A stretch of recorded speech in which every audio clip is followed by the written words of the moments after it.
Assalamualaikum warahmatullahi wabarakatuh. Izinkan saya memperkenalkan diri. Nama saya RZT Amelia Jelza dengan NIM 221335143. Jurusan Sanitasi Lingkungan, Program Studi Sarjana Terapan Sanitasi Lingkungan. Di sini saya akan menjelaskan perbandingan Lampir 15 Peraturan Pemerintah Nomor 22 Tahun 2021 dengan kondisi Poltekkes. Untuk mata kuliah Penyelidikan Lingkungan, dosen pengampu Bapak Imam Santosa, SSTMT. Di sini saya akan menganalisis kepatuhan dan evaluasi operasional IPAL komunal. Untuk lampiran 15 yang bagian IPAL, memuat jenis dan tingkat pelanggaran kewajiban dalam perizinan berusaha terkait pengolahan air limbah. Untuk kriterianya dibagi menjadi ringan, sedang, dan berat. Menekankan pentingnya sertifikasi kompetensi operator, pemenuhan baku mutu, dan pelaporan serta pemantauan berkelanjutan sesuai petunjuk teknis. Untuk di sini ada IPAL komunal Poltekkes. Untuk IPAL yang relevan terutama pada bidang pengendalian pencemaran air, termasuk persyaratan titik penataan, metode pemantauan sertifikasi operator, pemenuhan baku mutu, dan pelaporan. Ada pre-treatment, primary treatment, secondary treatment, tertiary treatment, dan advanced treatment. Untuk bagian pre-treatment, di bagian sikrin ada, bak penangkap lemaknya ada, bagian primary treatment, bak sedimentasinya ada, secondary treatment, untuk bak anaerob biofilternya ada, dan bak aerob biofilternya ada. Bagian tertiary treatment untuk klorinasi itu tidak ada, bagian bak lumpur itu ada, dan advanced treatment di bagian daur ulang air limbahnya tidak ada. Selanjutnya checklist kesesuaian IPAL yang diambil dari Lampiran 15 PP nomor 22 tahun 2021. Jenis pelanggaran, tingkat pelanggaran, kondisi IPAL sesuai dan tidak sesuai. Untuk yang pertama itu titik penataan dengan nama dan titik koordinat. Tingkat pelanggarannya tidak melanggar karena ada papan nama dan titik koordinat dan keterangan sesuai. Untuk yang kedua itu titik pembuangan air limbah atau outfall. Tingkat pelanggaran yang ringan dikarenakan titik outfall ada tetapi belum dilengkapi dengan titik koordinat, keterangannya tidak sesuai. Untuk yang ketiga, titik pemantauan pada air permukaan air tanah atau tanah dengan nama. Tingkat pelanggaran yang ringan dengan kondisi IPAL ada titik pemantauan tetapi belum dilengkapi titik koordinat, keterangannya tidak sesuai. Untuk yang keempat, metode pemantauan sesuai standar yang ditetapkan dengan pelanggaran tidak melanggar karena menggunakan metode pemantauan sesuai standar yang ditetapkan. Untuk keterangannya sesuai. Yang kelima, penanggung jawab pengendalian pencemaran air yang memiliki sertifikat kompetensi. Untuk pelanggarannya tidak melanggar dikarenakan ada penanggung jawab dan sudah memiliki sertifikat kompetensi, keterangannya sesuai. Untuk yang keenam, memiliki operator instalasi pengolahan air limbah yang memiliki sertifikat kompetensi, tidak melanggar dikarenakan ada operator dan sudah bersertifikat kompetensi, keterangannya sesuai. Untuk yang ketujuh, memiliki dan tidak melakukan sistem manajemen lingkungan itu tidak melanggar karena ada SOP-nya dan manajemen lingkungan internal, keterangannya sesuai. Untuk yang ke-8, tidak melaporkan pencemaran air kewajiban pengendalian. Untuk pelanggarannya ringan dikarenakan laporan tidak dibuat rutin secara periode, berarti tidak sesuai. Untuk yang ke-9, itu proses pengolahan air limbah tidak sesuai dengan persetujuan teknis, tidak melanggar karena sudah memiliki dokumen persetujuan teknis, berarti sesuai. Untuk yang ke-10, parameter yang dipantau tidak sesuai dengan persetujuan teknis, tingkat pelanggarannya sedang dikarenakan tidak memiliki pemantauan parameter rutin. Untuk keterangannya tidak sesuai. Yang ke-11, frekuensi pemantauan tidak sesuai dengan persetujuan teknis, tingkat pelanggarannya sedang dikarenakan tidak memiliki jadwal pemantauan. Untuk keterangannya tidak sesuai. Yang ke-12 itu persetujuan teknis pembuangan baku mutu air limbah. Untuk tingkat pelanggarannya sedang dikarenakan sudah memiliki persetujuan teknis tetapi pemenuhan atau pengolahan baku mutu airnya belum dipenuhi, keterangannya tidak sesuai. Untuk yang ke-13, tidak membuang air limbah pada titik pembuangan air limbah atau outfall yang ditetapkan. Untuk tingkat pelanggarannya tidak melanggar dikarenakan pembuangan sesuai titik outfall. Untuk keterangannya sesuai. Untuk yang ke-14, melakukan pemantauan air limbah titik penataan yang ditetapkan. Untuk tingkat pelanggarannya sedang dikarenakan tidak melakukan pemantauan rutin di titik penataan. Untuk keterangannya tidak sesuai.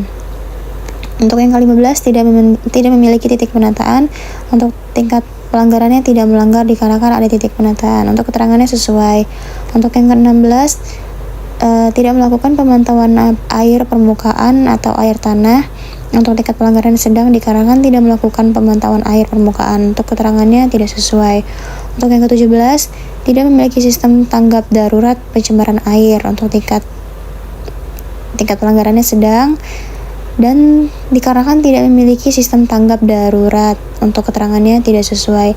Untuk ke-18 tidak melakukan perubahan persetujuan teknis sesuai berita acara verifikasi untuk tingkat pelanggarannya sedang dikarenakan belum melakukan perubahan teknis. Untuk keterangannya tidak sesuai. Yang ke-19 tidak menggunakan laboratorium registrasi dalam pemantauan air limbah secara manual. Untuk tingkat pelanggarannya sedang dikarenakan tidak melakukan pemantauan laboratorium. Tingkat pelanggarannya tidak sesuai. Tidak memasang alat pemantauan air limbah secara otomatis bagi usaha dan atau kegiatan yang diwajibkan. Untuk tingkat pelanggarannya sedang dikarenakan tidak ada alat otomatis. Untuk keterangannya tidak sesuai. 21. Pengolahan air limbah bocor dan atau overflow. Untuk tingkat pelanggarannya tidak melanggar dikarenakan tidak ada kebocoran atau overflow.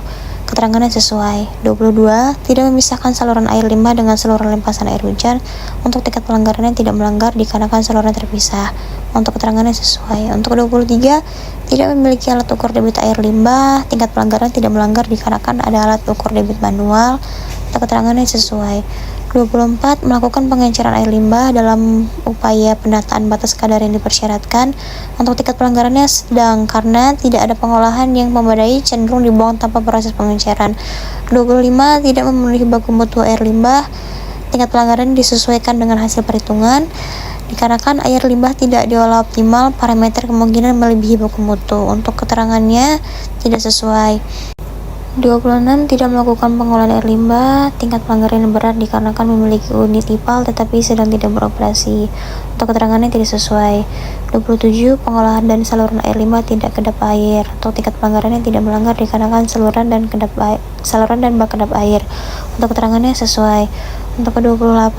Membuang air limbah secara sekaligus dalam satu saat atau pelepasan dadakan. Untuk tingkat pelanggaran tidak melanggar dikarenakan pembuangan sudah dilakukan menurut standar teknis. Untuk keterangannya sesuai. Untuk 29. Membuang air limbah di luar titik penataan. Untuk tingkat pelanggaran tidak melanggar karena tidak dilakukan. Untuk keterangannya sesuai. Ke-30. Melakukan aplikasi air limbah di luar area yang ditetapkan dalam persetujuan teknis. Tingkat pelanggaran tidak melanggar dikarenakan tidak dilakukan. Untuk keterangannya sesuai. 31. Menyampaikan data palsu tidak melanggar dikarenakan tidak ada indikasi. Untuk keterangannya sesuai. 32. Tidak memenuhi dosis frekuensi dan rotasi yang dipersyaratkan dalam persetujuan teknis pemanfaatan air limbah ke tanah. Untuk tingkat pelanggarannya tidak melanggar dikarenakan tidak melakukan pemanfaatan ke tanah. Untuk keterangannya sesuai.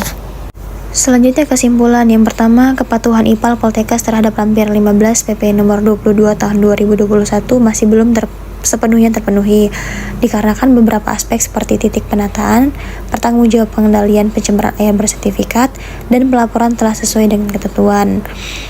Yang kedua, terdapat beberapa kekurangan yang signifikan dalam pengolahan IPAL seperti titik pembuangan atau outfall yang koordinatnya belum terupdate, tidak ada titik pemantauan air permukaan, pemasangan alat pemantauan otomatis, serta belum terkoneksinya data hasil pemantauan secara otomatis ke sistem kementerian atau LHK atau lingkungan hidup kehutanan.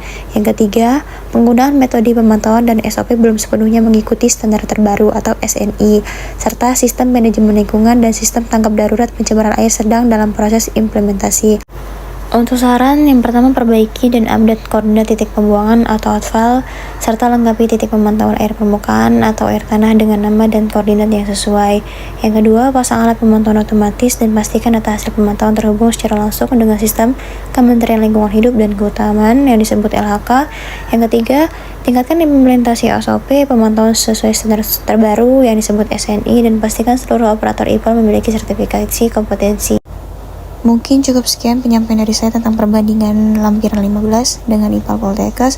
Saya ucapkan terima kasih. Wassalamualaikum warahmatullahi wabarakatuh. Bye-bye.